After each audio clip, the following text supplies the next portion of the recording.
नमस्कार दोस्तों, आपका बहुत बहुत स्वागत है आपके अपने YouTube channel Hindi master AK पर। दोस्तों, आज के वीडियो में हम पढ़ने वाले हैं सिद्ध साहित्य के बारे में।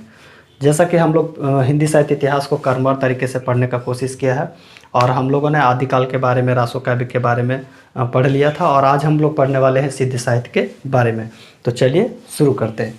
तो देखिए, सिद्ध साहित्य अर्थात यहाँ से हम लोग को ये स्पष्ट पता चल पा रहा है कि सिद्धों के द्वारा जो साहित्य को जन भाषा में लिखा गया उसे हम सिद्ध साहित्य कहते हैं। अब हम यहाँ जानेंगे कि सिद्ध कौन थे। तो देखिए, बौद्ध धर्म की जो दो शाखाएं हुई, एक हीनयान और दूसरा वज्रयान। तो वज्रयान शाखा के जो प्रचार प्रसार के लिए जो साहित्य की रचना किए वो सिद्ध साहित्य कहलाए। तो अब हम देखेंगे कि राहुल सांकृत्यायन ने सिद्धों की संख्या जो है वो 84 माना है। अब ट्रिक्स ये हम जानेंगे कि सिद्ध साहित्य के जो रचनाकार हुए उसको हम लोग कैसे पहचानेंगे। तो देखिए, वो अपने नाम के पीछे पा जोड़ते थे। जो सिद्ध साहित्य के जो भी रचनाकार थे वो अपने नाम के पीछे पा लगाते थे, जैसे सरहप्पा, सबरप्पा, लुईप्पा, डोम्भिप्पा। तो हम यहाँ देख पा रहे हैं कि सबके नाम के पीछे पापा लगा हुआ है, तो हम समझ जाएंगे कि यह सिद्ध साहित्य के रचनाकार हैं। अब हम देखेंगे कि सिद्ध साहित्य में कौन कौन से सिद्ध हुए और उसकी कौन कौन सी कृतियाँ हुई। तो देखिए, सबसे पहला है सरहप्पा, जिसको हम लोग सरहपाद भी कहते हैं। ये सरहपाद जो है वो राहुल सांकृत्यायन हिंदी का पहला कवि मानते हैं। अगर सवाल बनता है कि हिंदी साहित्य का पहला कवि राहुल सांकृत्यायन ने किसे माना है, तो हम कहेंगे सरहपाद को माना जाता है।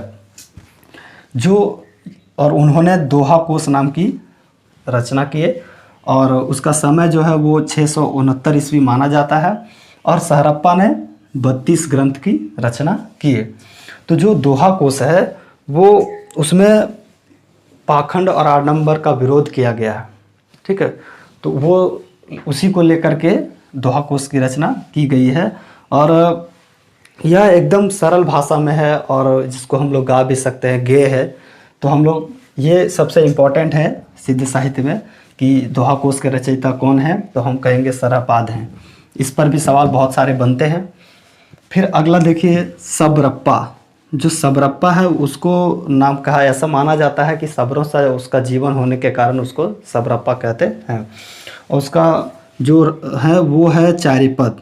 उसने जो है रचना किया किसका, चारिपद का।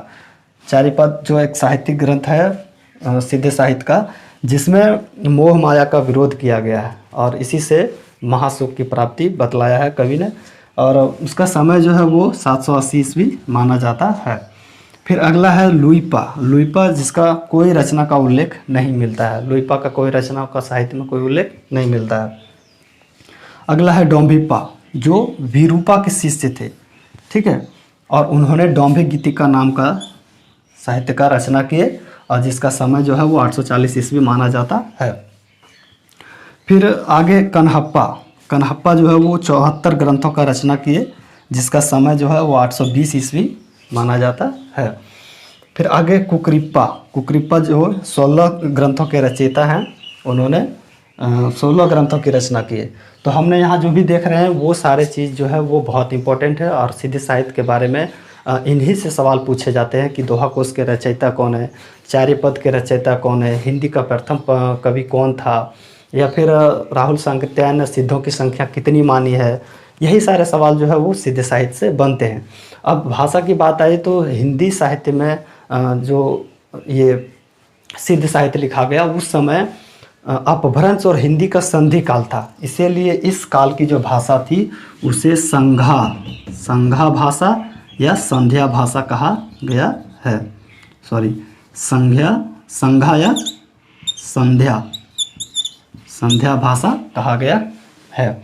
तो इससे हमारा जो इम्पोर्टेंट सवाल था वो यही है कि सरहप्पा का कौन सी रचना है, या सरहपाद हिंदी साहित्य का पहले कवि हैं, और ये राहुल सांकृत्यायन ने सिद्धों की संख्या कितनी मानी है। तो यही सबसे ज़्यादा इम्पोर्टेंट है सिद्ध साहित्य में।